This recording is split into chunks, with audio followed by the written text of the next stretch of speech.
Matam kuirabagi tungda ngasi state asida Nouna mioi ani COVID-19 positive oiba thengnakre. Pau asina hai Zenimsta PG ani suba semester tamba mahiroi ama ngarang lokhuba madi laihau khara tawbadage sample loduna RT-PCR test tawbada ngasi positive oire haiva confirm tawkhibani. Madugi matung ngasi su makhatana Imphal East seconda NET exam thanaba thorang tawduna leiriba kaksingdage sahi kunithoirom suraba mioi amasu ngasi RT test tawbada COVID positive oire haiva khangmangamle. Amaromda Thani Hena State Asida COVID positive Oiba Mioy Sing Nouna Thainaki Matung, Ngasi Nouna Mioy Ani Thainaki Basiga Mari Lenana, Zenimski Director, Professor L. Deven Hai, State Asida Nouna COVID positive Oiba Mioy Sing Thainare Haidunasu, Miamna Mipaibo Popigano, Aikoi Puna Makatana COVID ki protocol ngakna satminase. Nouna COVID positive Oiba Thainare Haidunasu, Thoidopa Mipaingai Late Haina, Director L. Devena Khangalakli.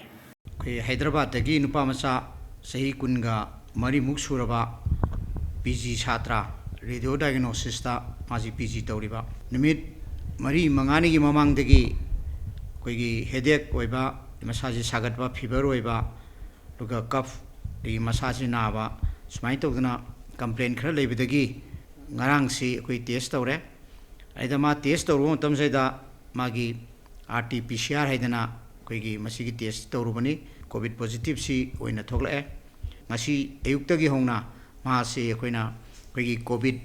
isolation ward Hedana Zenimsta Hanadagi to prepare Torley Java, Siam Saralay Java, wards the Quay Tame,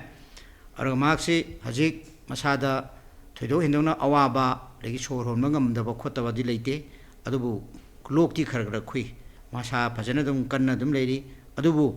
Makatana, Atopa Mida, Sandokta Nava Quigi, Zenimsta Jeriba, Quigi, COVID treatment gi committee Malaysia. MS Yauba, and head of department in Yauba, deputy MS Yauba, Mayam Torokani, the Koi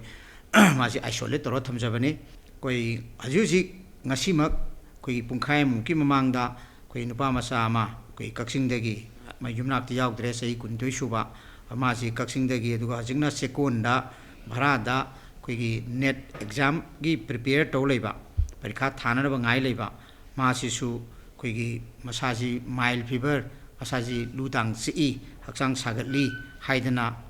complaints la Zenim, Zenimski, casualty da. And a quasi Kudakta RAT have a say, guideline Gimatuna Tozere, no RAT Zima positive oire, Adubu, Angang Pamasa Seda Quena, Ma Seda, Lainana Bahamatamda,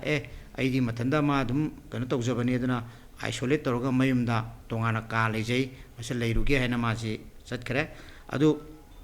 Magi contact number kare karaje khoi numi logjawi anuna haji khoi covid ki laina si khoi gi manipur gi mapanda khoi gi masi masing yamna hengat pa habna so khoina pawda tv da channel da tajare aduna khoi manipur da leiriba khoi gi khoi isil nauk sing aruga miyam punumna khoi gi covid ki appropriate behavior si khangminar kanda khoi SOP ngakna satpiba habidi mi amaga maga nakna lemina da ba adigi mask upiba Adi hand sanitizer si kano hambiba kuttuina hambiba aruga overcrowd si tawtanaba honabiba kiningai kasu oibanate panic oibiganu aruga covid habesidi masa masagi koi kariani tonna tinaruba contact tu yam koina leiruba aruga masa masagi immune mechanism du sonjaba mioi dana hen banina siguma pose koina koi sectionna gyantana koi khangna leminabasi mathok tai maramdi masaida koi doctor singisu sameshamo heli aruga covid ki masing yam targadi aru leiriba sarkar asigisu another burden namo oiba loina na koi jenimsa lejariba koi protocol committee ma semjai koi kamai tokna mingchan gani anabala agadi kamai tokna treatment togani haibna chingba hida langthak koi sarkar na sinbidana koi marang kaina lejari aruga haji glove na chingba